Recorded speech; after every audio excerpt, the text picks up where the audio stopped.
Boa noite, irmãos. Sempre uma alegria voltar a Goiânia. É um privilégio estar com os irmãos hoje aqui. Gostaria de convidar os irmãos para abrirmos as nossas Bíblias em duas porções. A primeira em Apocalipse, no capítulo 6, versículo 12. Vi quando o Cordeiro abriu o sexto selo e sobreveio grande terremoto. O sol se tornou negro como saco de crina, a lua toda como sangue.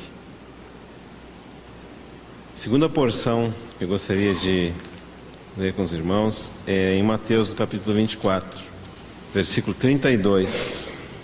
Aprendei, pois, a parábola da figueira. Quando já os seus ramos se renovam e as folhas brotam, sabeis que está próximo o verão. Assim também vós, quando virdes todas estas coisas, sabeis que está próximo às portas. Em verdade vos digo que não passará esta geração sem que tudo isso aconteça.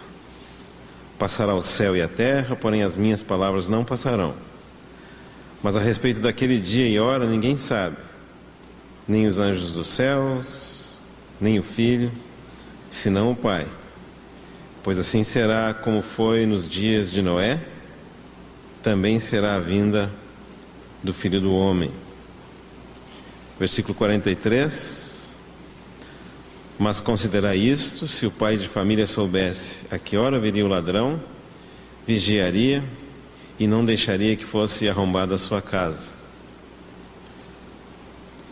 Vamos ter uma palavra de oração?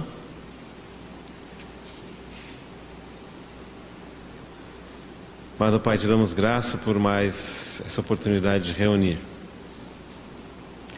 Agora pedimos, Pai, ao abrirmos a Sua palavra, que o Senhor fale conosco. Pedimos que o Senhor restaure as nossas forças nesse momento, que o Senhor nos dê um coração tranquilo na Sua presença e que possamos ganhar algo do Senhor essa noite, algo da Sua palavra. Que a Sua palavra toque no nosso coração. Nós oramos agradecidos desde já no nome do Senhor Jesus. Amém. Gostaria de compartilhar com os irmãos hoje algo a respeito dos sinais dos tempos do fim. Especialmente um sinal que é mencionado aqui em Apocalipse no capítulo 6. Depois gostaríamos de ilustrar isso que é mencionado aqui com um ensinamento da palavra. Então aqui nesse capítulo 6 de Apocalipse, versículo 12, nós lemos a respeito de algo que iria acontecer quando o sexto selo fosse aberto. Como os irmãos certamente estão familiarizados, o livro de Apocalipse descreve alguns fenômenos que vão ocorrer antes da vinda do nosso Senhor. E ele ordena esses eventos em formas de selos, taças, trombetas. Evidentemente, esses 7 selos, o primeiro deles é aberto, está mais próximo da primeira vinda do nosso Senhor. E à medida que os selos vão progredindo, vai se aproximando da segunda vinda do nosso Senhor. Então, o primeiro selo muito próximo da primeira vinda, e o 7º selo muito próximo da segunda vinda.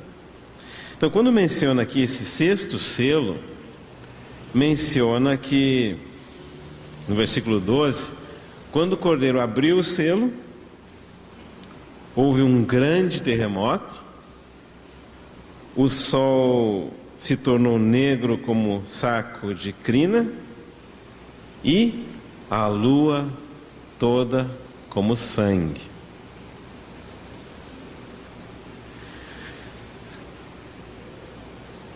Todos nós sabemos de fenômenos na natureza que podem induzir a esse tipo de sinais. Por exemplo, todos nós sabemos da existência de terremotos.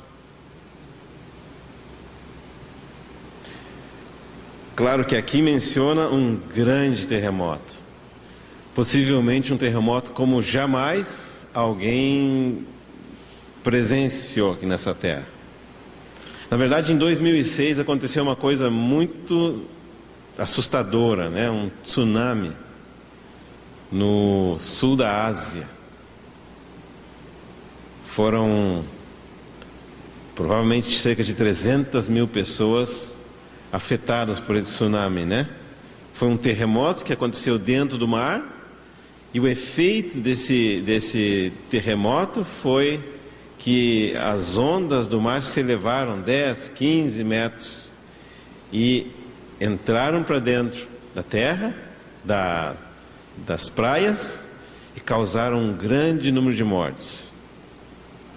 Claro que esse tsunami de 2006 ainda não era um sinal da vinda do nosso Senhor, mas dá uma demonstração do que pode de fato ocorrer quando chegarem bem próximos os dias do nosso Senhor retornar.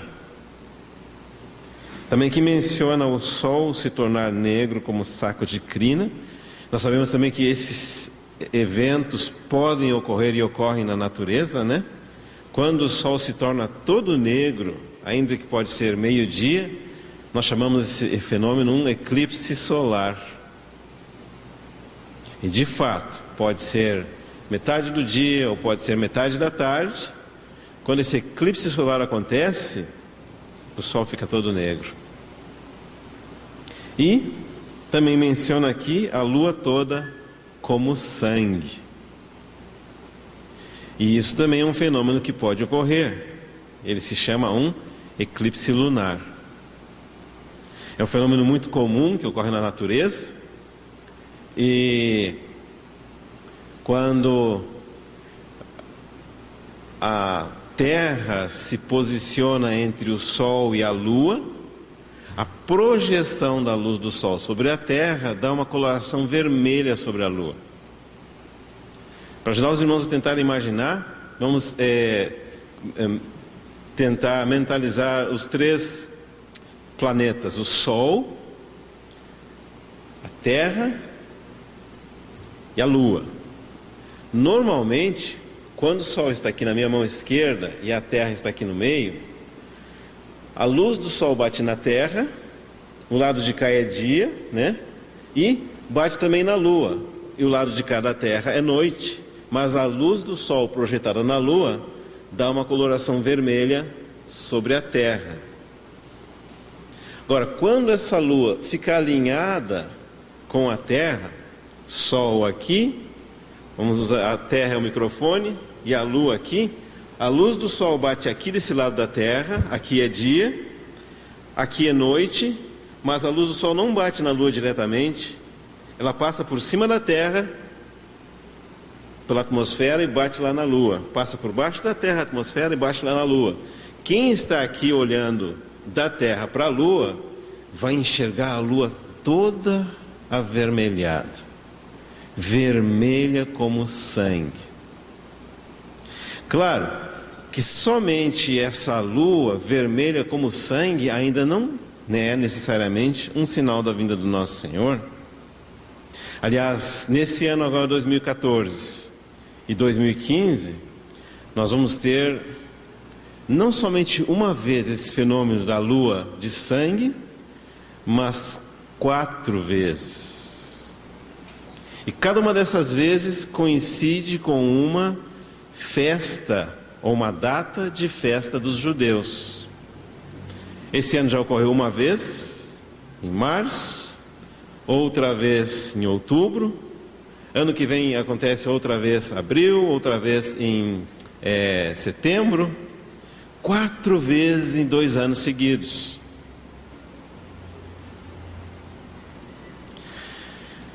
Ainda assim, somente acontecer 4 vezes em 2 anos seguidos ainda não precisa necessariamente ser um sinal. Mas agora, quando coincide com as festividades dos judeus, já começa a dar alguma indicação de que pode ser alguma coisa. E aconteceu então na Páscoa desse ano, data da Páscoa desse ano, e na festa dos tabernáculos. No próximo ano, na Páscoa do ano que vem, e na festa dos tabernáculos do ano que vem. E aí nós vamos ver então que nós vamos ter em 2014 e 2015, 4 assim chamadas luas de sangue. Claro que quando isso acontece, nós precisamos voltar para a palavra de Deus e perguntar para o Senhor, através da palavra, se de fato isso pode ser um sinal para a igreja de Deus. Quando nós fazemos isso, voltamos para a palavra de Deus, já achamos esse aspecto interessante. Páscoa, festa dos tabernáculos. Páscoa, festa dos tabernáculos. A lua que deveria estar prateada, está avermelhada como sangue. Agora, se nós fôssemos analisar quantas vezes esse fenômeno ocorreu nos últimos 2000 anos, pasmem, somente 7 vezes. A primeira vez no ano 162, 163 depois de Cristo. Segunda vez 795, 820, 860 depois de Cristo. A terceira vez 1493, 1947, 1968 e agora essa vez. Então nós começamos a ver que, de fato, o aparecimento dessas luas vermelhas em festas específicas do povo de Israel, e isso aparecer ao longo de 2000 anos somente 8 vezes, não tem dúvida mais que deve ser um sinal para nos alertar com relação à vinda do nosso Senhor. Claro que se nós quiséssemos fazer um estudo completo desse assunto, nós precisaríamos muitos dias. Mas somente de maneira panorâmica, olhando essas 8 ocorrências dessas luas vermelhas, coincidindo com as datas de festas do povo de Israel, já começa a nos dar uma ideia de que o Senhor quer de fato mostrar alguma coisa. Naquela primeira ocorrência, no ano 162, 163, depois do nascimento do nosso Senhor, foi aquela ocorrência em que a nação de Israel foi dispersa. Eles deixaram de existir como nação, perderam o seu território, foram proibidos de residir naquela parte do mundo e foram espalhados por todos os cantos da terra. Começou nesse período aí. E depois nós fôssemos comparando cada ocasião em que apareceu a lua vermelha, no céu, nas festas de Israel, ao longo desses 2000 anos, nós vamos ver que ela sempre apareceu numa situação em que algo relacionado com a nação de Israel ocorria. Por exemplo, esse ano 2014, nós sabemos que já houve uma guerra entre os palestinos da faixa de Gaza e os israelitas. E não sabemos ainda o que está por acontecer, mas sabemos que algo está por acontecer, sem dúvida nenhuma. Nós sabemos também que a partir de julho desse ano, em 2 semanas, nasceu um novo país no Oriente Médio, se chama ISIS, o Estado Islâmico. 2 semanas. Não existia esse país antes. Passados 2 semanas, veio a existir esse país chamado Estado Islâmico. E nós sabemos que esse país, do modo como ele veio a existir e do modo como ele está agindo, tem assustado muitas pessoas ao longo do mundo. As nações estão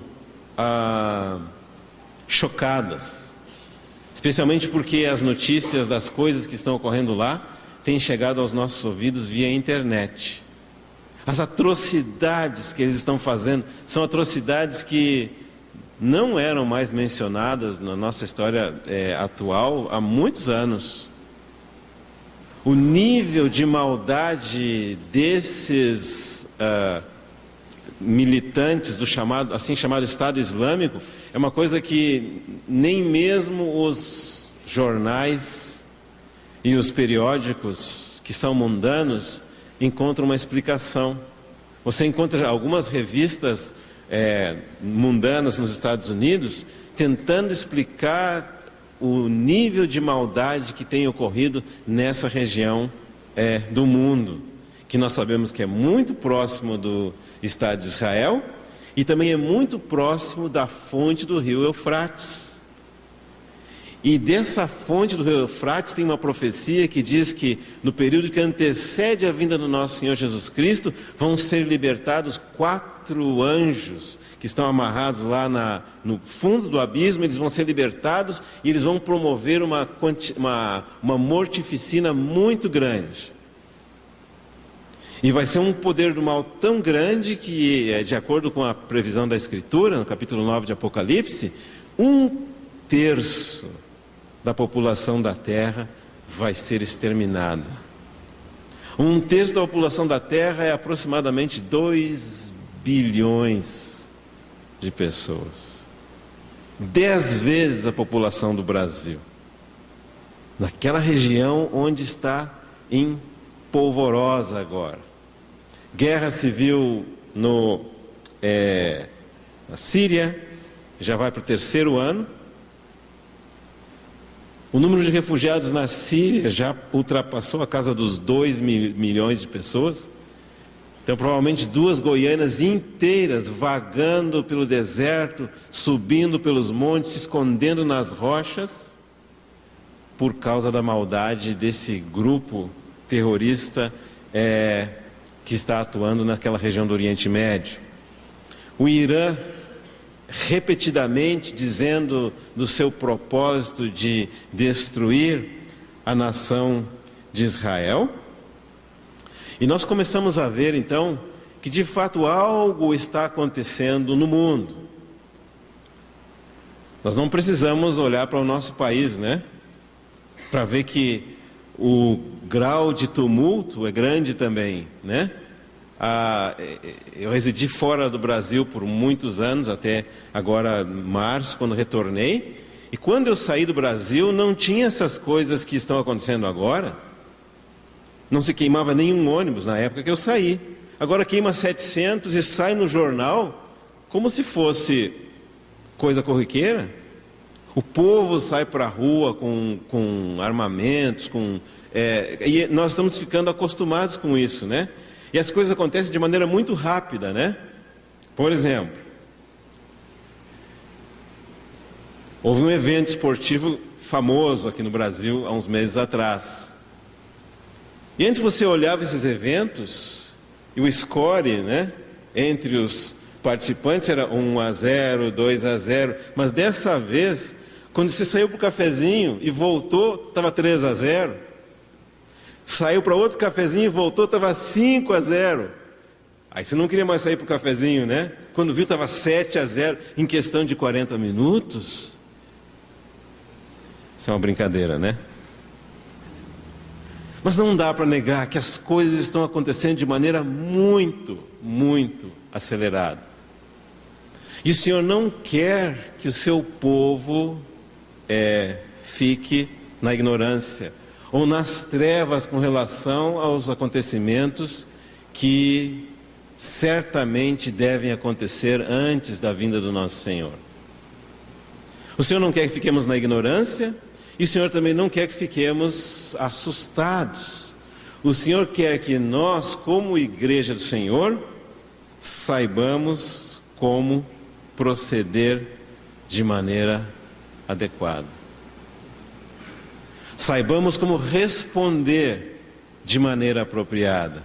E especialmente saibamos como nos portar de modo que venhamos a escapar de todas essas coisas ruins que certamente deverão acontecer, conforme a palavra do nosso Senhor diz, antes da segunda vinda do nosso Senhor Jesus Cristo. Então, desses eventos que estão acontecendo atualmente, nós ainda não temos condições de interpretar com toda clareza qual que é o significado deles. Nós saberemos ao final de 2015, se estivermos aqui ainda, se Deus quiser, porque nós já veremos o que teria acontecido. Mas se nós olharmos para trás, para a história de Israel, nessas outras 7 ocasiões em que o aparecimento das luas de sangue coincidiu com um evento histórico importante da nação de Israel, nós podemos aprender alguma lição importante. Então, como o nosso tempo é muito limitado, eu gostaria de tomar um exemplo apenas, em que naquele ano, 1967, houve o aparecimento das luas de sangue, e naquele ano aconteceu uma coisa importante com relação à nação de Israel. E para interpretar aquilo que aconteceu em 1967, as luas de sangue e a história de Israel, nós precisamos ir para a Escritura. Por isso que nós lemos em Mateus capítulo 24, versículo 32, essa parábola chamada parábola da figueira. Primeira coisa que queremos chamar a atenção aqui é que existe na gramática alguns modos verbais, né? Tem o pretérito, uma coisa que eu fiz no passado. Tem o presente, uma coisa que eu faço no presente. Tem o indicativo, presente do indicativo. Tem o pretérito perfeito. E tem um modo verbal que é o imperativo, que é quando se dá uma ordem. Por exemplo, quando o Senhor Jesus Cristo diz em Mateus capítulo 28, né? Ide por todas as nações, pregai o Evangelho, fazei discípulos em todas as nações, batizando-os em nome do Pai, do Filho e do Espírito Santo. O ide é uma ordem, não é opcional. É uma ordem que você pode obedecer, pode não obedecer. Se obedecer, vai ser abençoado. Se não obedecer, vai sofrer as consequências. Quando nosso Senhor Jesus Cristo fala, nisto conhecereis que sois meus discípulos, se amardes uns aos outros. É uma ordem, não é opcional. Se amar, haverá uma recompensa positiva. Se não amar, haverá uma recompensa negativa. Mas é uma ordem. E quando diz aqui em Mateus capítulo 24, versículo 32, aprendei, é também uma ordem. Não é opcional. Se aprender, desfrutará das consequências positivas. Se não aprender, desfrutará das consequências negativas. E o que está dizendo aqui? Aprendei, pois, a parábola da figueira. Por que é que uma parábola precisa ser aprendida? Porque a parábola é uma porção das Escrituras que é classificada como uma linguagem simbólica. Usa uma figura de linguagem para explicar um princípio da Escritura. Por exemplo, em algumas porções da Bíblia nós temos a linguagem literal. A linguagem literal não tem símbolo nenhum envolvido, mas a linguagem da parábola tem um símbolo envolvido. Exemplo de linguagem literal. Quando a Bíblia nos fala que o Senhor Jesus Cristo veio a esse mundo, nascido de uma mulher, sem a interferência de um homem, essa mulher chamada Maria foi coberta pelo Espírito Santo e o nosso Senhor Jesus Cristo nasceu, foi gerado no ventre da Maria pelo poder do Espírito Santo. Isso é linguagem literal. E aí diz que nosso Senhor Jesus Cristo viveu sobre essa terra há 33 anos e meio aproximadamente, literal. Deus se fez homem na pessoa de Cristo e andou aqui nessa terra. Por 30 anos viveu uma vida na presença do Pai, que não era pública, uma vida perfeita, mas na presença do Pai. E por 3 anos e meio exerceu o ministério aqui nessa terra, pregando aos incrédulos, curando os enfermos, expulsando os espíritos malignos, libertando os oprimidos do diabo, trazendo a palavra de Deus e o ensino do reino. E após esses 33 anos de ministério e meio, ele foi colocado na cruz do Calvário por mãos dos iníquos. Isso também é linguagem literal. E ele morreu naquela cruz, linguagem literal. Derramou o seu sangue na cruz do Calvário, linguagem literal, para perdoar os pecados de todo aquele que crê que Jesus Cristo é o Filho de Deus. Não tem nenhum símbolo aqui.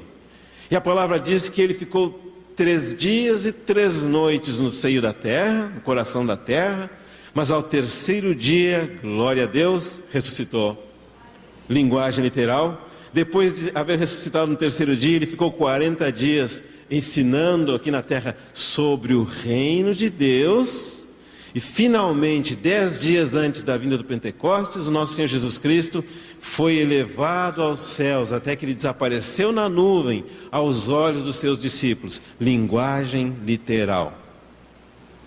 Não precisa nenhum tipo de interpretação. Ou você crê, ou não crê. Ou você crê e a sua vida é transformada, radicalmente transformada, ou não crê e a sua vida permanece sendo negativamente influenciada pela falta de fé. E nós sabemos que depois que nosso Senhor Jesus Cristo foi encoberto pela nuvem, os seus servos, discípulos e apóstolos viram que o Senhor Jesus Cristo estava assentado à direita do trono da majestade no céu, cheio de glória, cheio de honra, linguagem literal.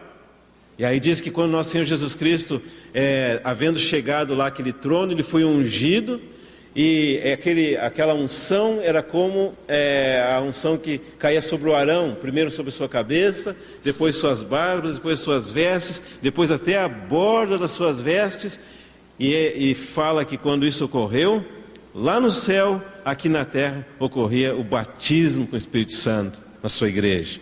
Pela primeira vez, um grupo de pessoas foi unidos pelo batismo, dando origem à igreja cristã. Linguagem literal. Quem crer será salvo. Quem não crer já está condenado. Isso é linguagem literal. Não tem nem necessidade, nem importância em interpretar. Por quê? Aquilo que as palavras falam é exatamente aquilo que elas querem dizer.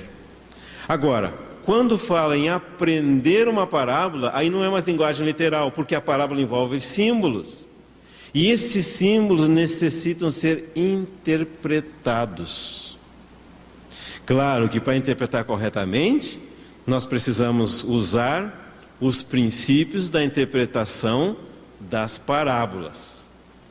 Se você utilizar um princípio da interpretação que não é das parábolas, então você pode se equivocar. E claro que a interpretação das parábolas não é para os incrédulos. Por que não é?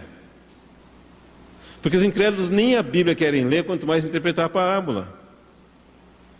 O incrédulo já de saída não acredita que Deus é o Criador dos céus e da terra, não acredita que Jesus Cristo é o Filho de Deus, o nosso Senhor, não acredita que nosso Senhor morreu pelos nossos pecados, não acredita que a Bíblia é a palavra de Deus, ele não quer ler nem a parte literal da Bíblia, muito menos as parábolas. Mas agora é muito surpreendente que há muitos entre os irmãos que creem no Senhor, que creem em Deus, que creem no Senhor Jesus, que creem na palavra da Bíblia, ainda assim acreditam que é desperdício de tempo estudar as parábolas. Por isso, entre os mandamentos que nosso Senhor Jesus Cristo nos deu, Ele nos deu esse mandamento aqui de Mateus capítulo 24. Aprendei, pois, a parábola da figueira. Que parábola da figueira é essa? É uma parábola que aparece em duas prestações, por assim dizer. A primeira prestação foi uma parábola que aparece nos evangelhos, em que o Senhor Jesus Cristo viu uma figueira que deveria dar frutos. E o Senhor passa por ela e aquela figueira, na época de dar os frutos, não tem fruto nenhum. Só tem aparência, só tem folhas. E aí o Senhor Jesus Cristo diz para aquela figueira: nunca mais nasça de ti fruto algum. E no outro dia, quando o Senhor Jesus Cristo passa por essa figueira, acompanhado de seus discípulos, aquela figueira tinha secado totalmente, até a raiz.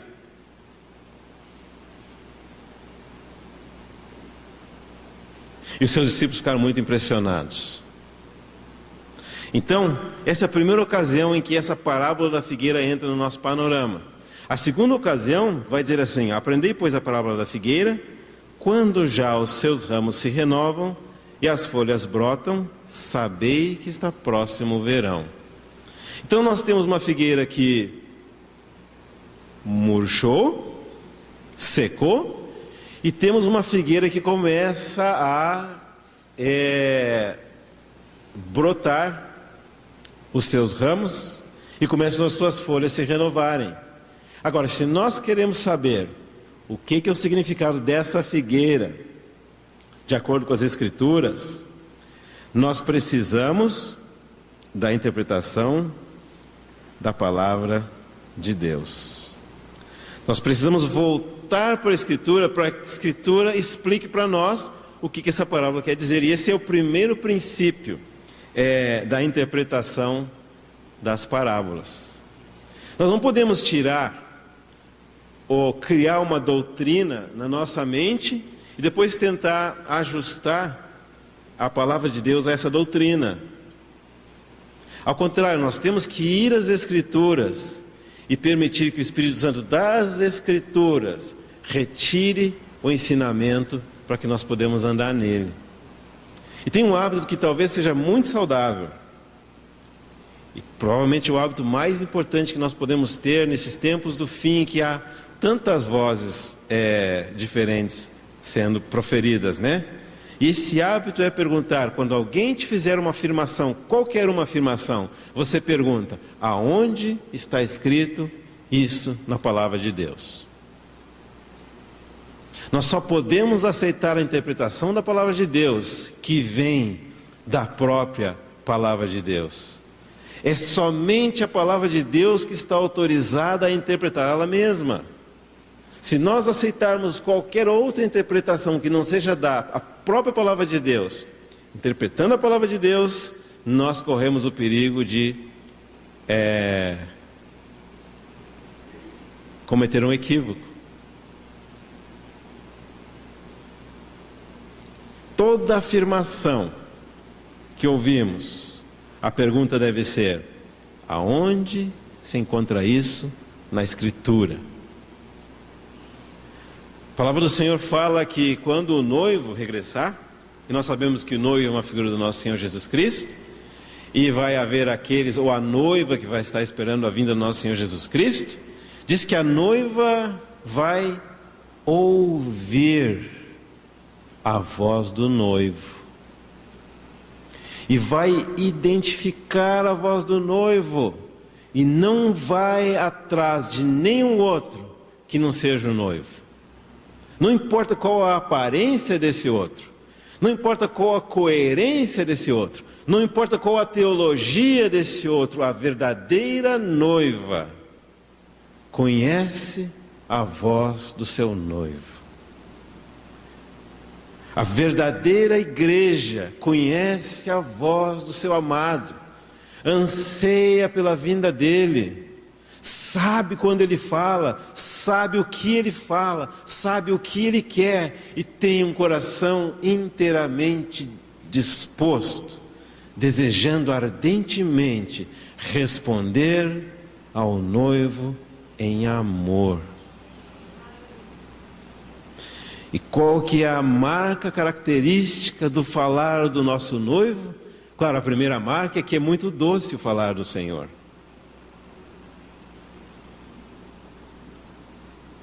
Lembra quando o Senhor fala: se alguém quiser vir após mim? Percebe que não há nenhuma espécie de imposição nesse falar do Senhor? Se alguém tem ouvidos, ouça o que o Espírito diz à igreja. Se quiserdes ser meus discípulos, nunca o nosso Senhor Jesus Cristo vai nos falar com imposição. Isso é uma das marcas muito fortes na palavra do nosso Senhor. O Senhor não impõe, o Senhor nos explica, o Senhor nos convence, o Senhor nos atrai, o Senhor nos impulsiona, o Senhor não impõe. As palavras do nosso Senhor não são pesadas. Seguir o nosso Senhor Jesus Cristo não é dolorido. Andar após o Senhor é a experiência mais gratificante que qualquer um de nós pode ter aqui na face dessa terra. É bom ser um discípulo, é bom tomar a cruz, é bom andar após Cristo, é bom conhecê-lo, é muito bom, é doce ao nosso paladar. Primeira característica, então, a voz do noivo é muito suave, é muito doce ao nosso coração. E sempre que ele fala, nós queremos permanecer na presença dele. Segunda característica, ele sempre vai falar 100% de acordo com a sua palavra escrita. Nunca diferente da palavra escrita. Nunca. E essa é a nossa segurança. Comparando coisas espirituais com coisas espirituais.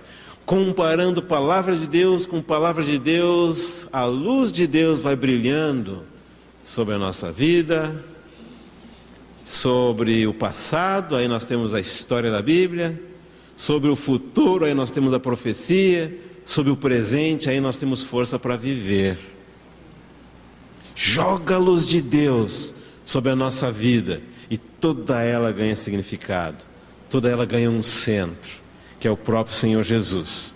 Então, quando nós olhamos essa parábola da figueira e vemos que essa figueira foi seca de acordo com a parábola, e vamos para a história, de fato, vai chegar um dia na história em que a nação de Israel desaparece da face dessa terra como nação. E vamos para a história e vamos ver que a nação de Israel um dia aparece de novo sobre a face dessa terra como nação, depois de 2000 anos desaparecida. Então nós sabemos que de fato essa figueira vai falar da nação de Israel. Ou seja, aqui está dizendo o seguinte: em determinada ocasião a figueira secou. Nessa ocasião apareceu o primeiro conjunto de 4 luas de sangue. Povo de Israel dispersado sobre todas as nações da terra, não falava mais hebraico, não habitava mais a terra de Israel, não tinha mais templo, não tinha mais Jerusalém. Por 2000 anos a figueira fica sequinha. Depois chega uma determinada data, 1948.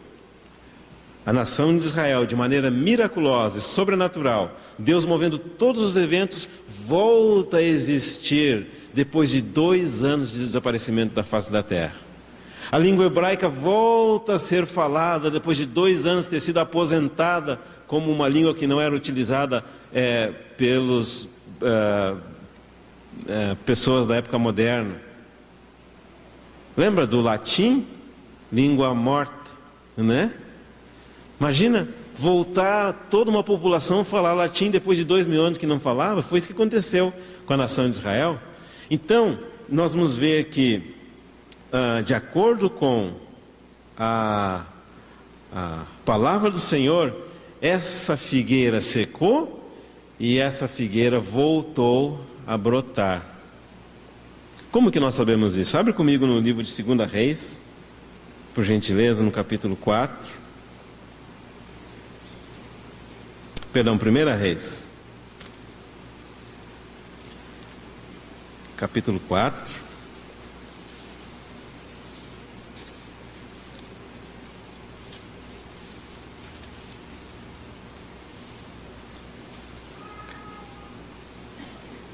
versículo 20. Nesse versículo aqui nós estamos aproximadamente, só para referência, né, no ano 1000 antes de Cristo. Eram, pois, os de Judá e Israel muitos, numerosos como a areia que está ao pé do mar,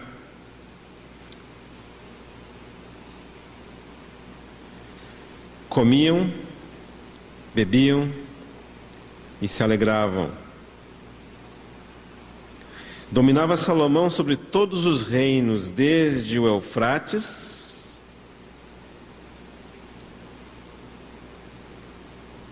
até a terra dos filisteus e até a fronteira do Egito, os quais pagavam tributo e serviam a Salomão todos os dias da sua vida. Então, nessa primeira passagem aqui, aproximadamente no ano 1000 antes de Cristo, está dizendo que Judá e Israel chegam a ser numerosos como a areia que está ao pé do mar. Essa expressão, numerosos como a areia da praia ou como a areia do mar, é familiar para os irmãos? Por quê? Cerca de 1000 anos antes, ou seja, cerca do ano 2000 antes de Cristo, Deus havia feito uma promessa para Abraão. E disse que a descendência do Abraão, entre outras coisas, né? Que a descendência do Abraão seria numerosa como a areia da praia. Essa promessa foi por ocasião em que Deus fez uma aliança com Abraão, registrada no livro de Gênesis. Deus prometeu. Passaram-se 100 anos, nada aconteceu.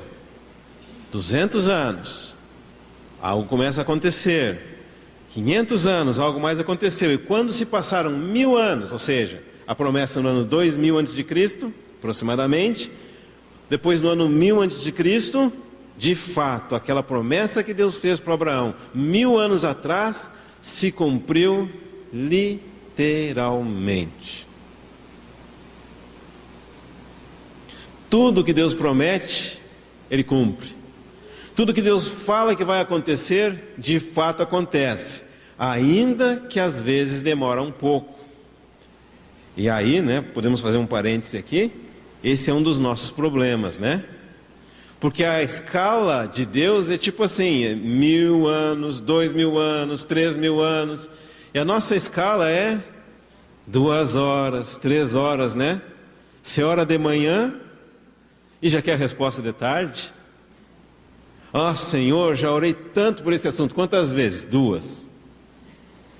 Estou esperando no Senhor. Quanto tempo? Ah, 1 dia.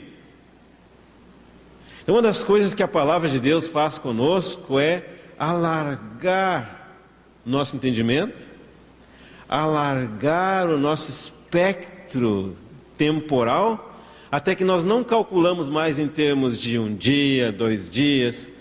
Quanto tempo está esperando por um noivo? 3 semanas. E ainda olhei para aquele infeliz que eu penso que vai ser meu noivo e não olhou para mim.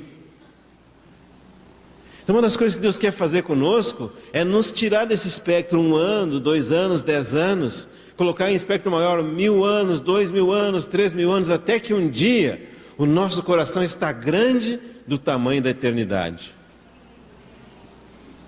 Abraão morreu sem ter visto o cumprimento da promessa, porque ele esperava o quê? Uma pátria celestial, uma cidade que tem fundamento. Então, quando se coloca na perspectiva eterna, Paulo vai dizer assim: a nosso sofrimento aqui é uma momentânea tribulação, comparado com o quê? Com eterno peso de glória. O nosso Deus é fiel. Passará os céus e a terra, mas a minha palavra, diz o Senhor, não passará. E o Senhor tem um estoque de coisas boas reservados para nós no futuro e também agora aqui no presente.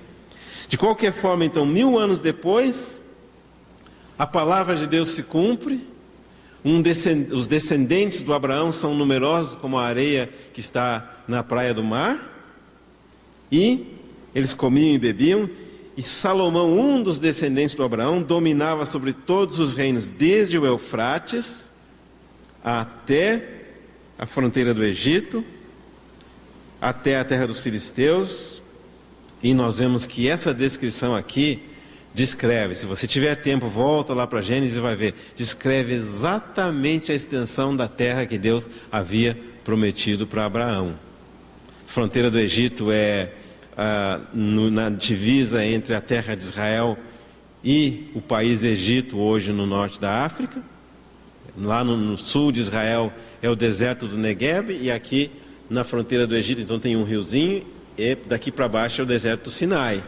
Depois os filisteus ficam um pouco mais a sudoeste, que é a faixa de Gaza dos dias de hoje, e o rio Eufrates é lá onde hoje é fronteira entre Turquia, Síria e Iraque. Tudo isso Deus deu para o Salomão e para o povo de Israel, conforme ele tinha prometido. Agora, segue lendo um pouquinho mais comigo, no versículo 25, 24 vai dizer, né? Porque dominava, 1 Reis 4, 24, porque dominava sobre toda a região, sobre todos os reis aquém do Eufrates, desde Tifsa até Gaza, e tinha paz por todo o derredor. Judá e Israel habitavam confiados, cada um debaixo da sua videira e debaixo da sua figueira. Desde Dan, uma cidadezinha que tem no norte do território de Israel nos dias de hoje, até Berseba, uma cidade que tem uma localização que tem ao sul da terra de Israel nos dias de hoje, todos os dias de Salomão. Então nós estamos vendo aqui que, sem dúvida nenhuma, como exemplo, uma passagem da Escritura vai nos dizer que quando a palavra se refere a Judá e Israel habitando em paz, habitando em uma situação boa, habitando em tudo aquilo que Deus prometeu para eles, vai descrever Judá e Israel como debaixo da sua figueira. Agora nós temos certeza absoluta, baseado na palavra de Deus, que essa figura de linguagem, figueira, na Bíblia, se refere à nação de Israel. Agora fica simples. Quando a figueira secou, significa o quê? A nação de Israel foi dispersa. Quando a figueira floresceu, significa o quê? A nação de Israel se reuniu de novo. E agora nós podemos entender por que é que apareceu aquela lua de sangue quando a nação de Israel foi dispersa. Por que apareceu? Porque a lua, na sua normalidade, deveria ser prateada. Mas como Israel foi disperso, aparece aquela lua como que de sangue, dizendo que o coração de Deus não estava satisfeito.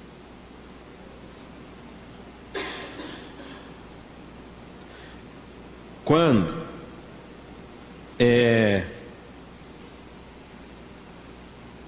no ano de 1948,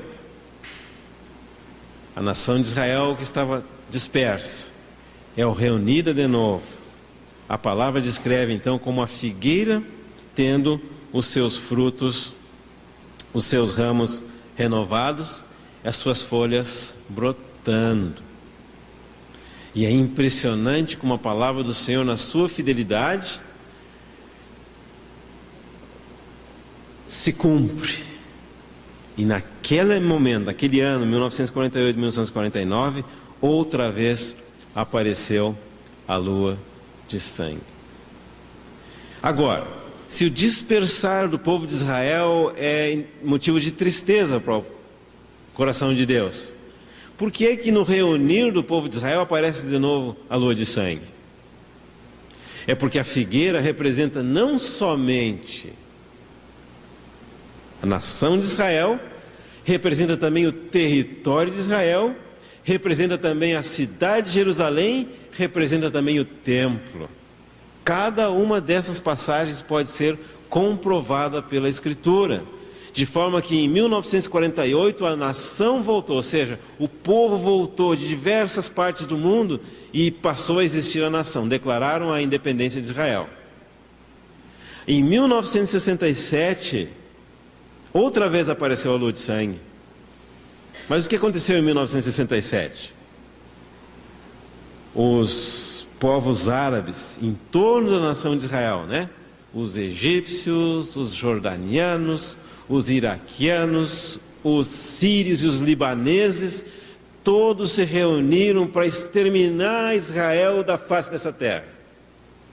Todos se juntaram, todas as suas forças aéreas, todos os seus exércitos, e alguns mobilizaram também seus navios, e eles definiram que naquele ano, 1967, eles iriam eliminar Israel da face dessa terra. E naquela época, Jerusalém ainda estava debaixo do domínio de um povo gentil, que eram os jordanianos. E quem conhece um pouco de história sabe o que aconteceu. Antes mesmo que os aviões egípcios pudessem levantar voo, eles foram abatidos em terra, no pátio do aeroporto. Antes que os tanques pudessem avançar contra Israel, eles foram destruídos. E aquela guerra que tinha como propósito exterminar a Israel da face da terra, sabe o que aconteceu? Ampliou o território israelita, judeu, e eles ganharam a soberania da cidade de Jerusalém. Então, por que é que em 1948 a lua ainda estava de sangue? Porque Deus não queria somente que o povo retornasse para a terra, queria que também a cidade de Jerusalém voltasse para debaixo do governo do povo de Israel. Está percebendo?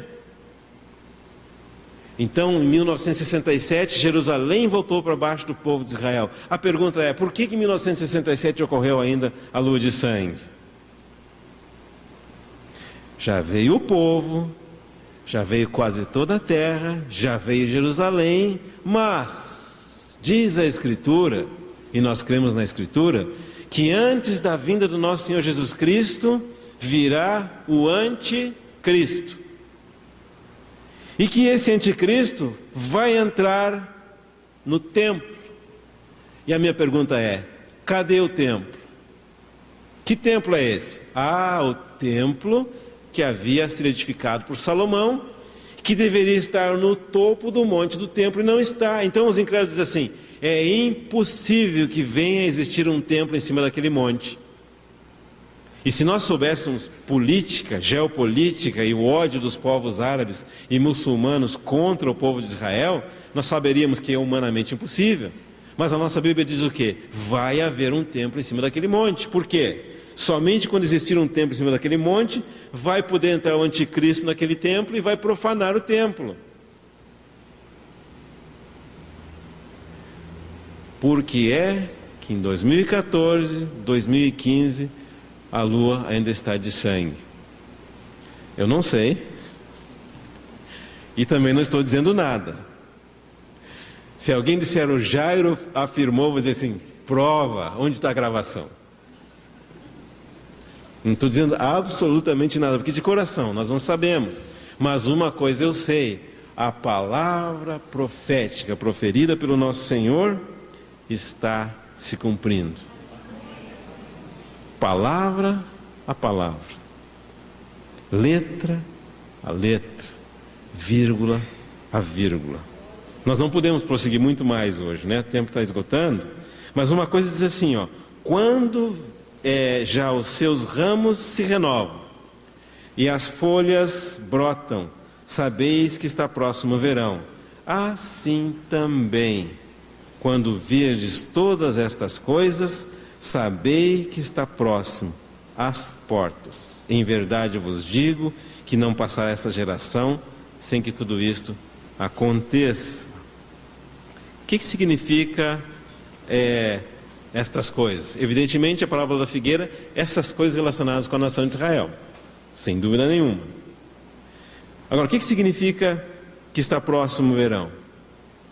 Significa que a figueira é um indicativo daquela época do ano, né? Verão, o florescer da figueira.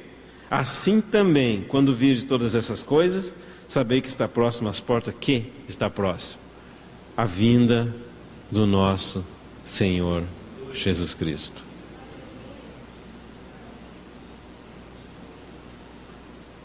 A vinda do Senhor está próxima.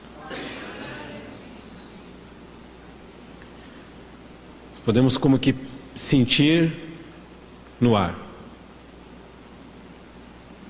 O nosso Senhor, conforme Ele prometeu, Ele vai regressar. Agora, o nosso compartilhar sobre a profecia, sobre a parábola, evidentemente não tem como único propósito nos dar o entendimento da parábola. É o primeiro passo.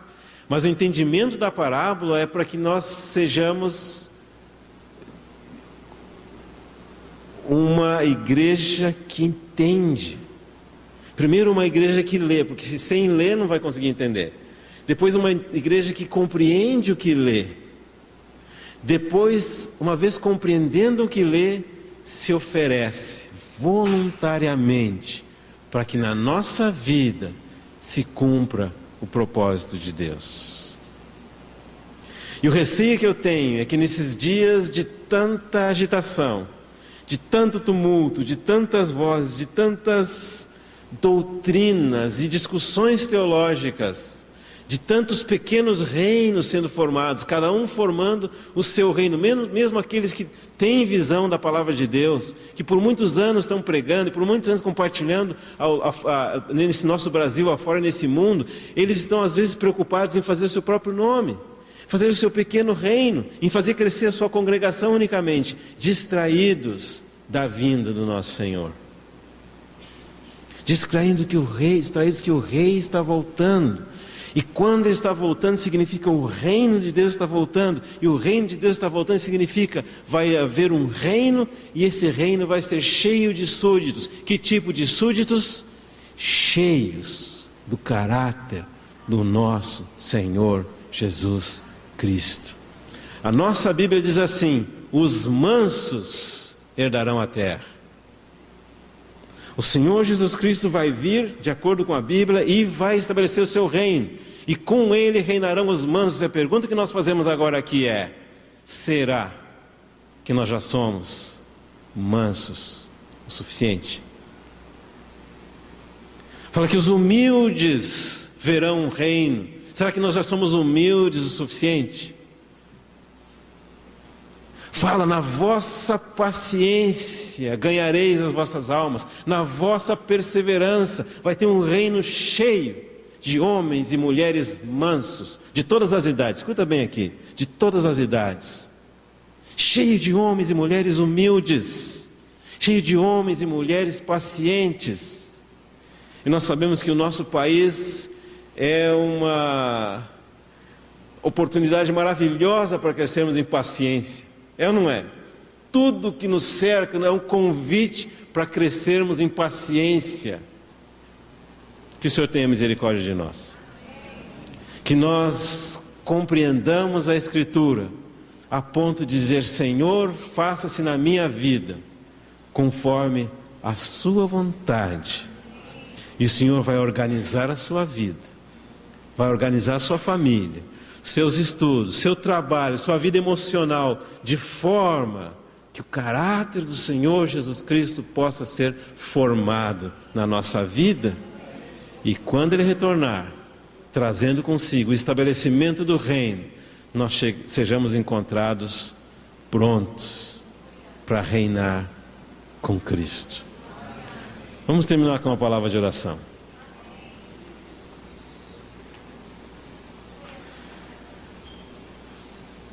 Amado Senhor, nós colocamos essas palavras outra vez na sua mão. Somente o Senhor pode falar a sua palavra no nosso coração. Pedimos que o Senhor fale conosco, que o Senhor motive o nosso coração, que o Senhor produza em nós o caráter do nosso Senhor Jesus Cristo. E que de fato, quando o noivo aproximar-se, ouçamos a voz do noivo e possamos ser achados prontos, com uma vida e um caráter que é agradável ao Senhor. Nós oramos, agradecemos no nome do nosso Senhor Jesus. Amém.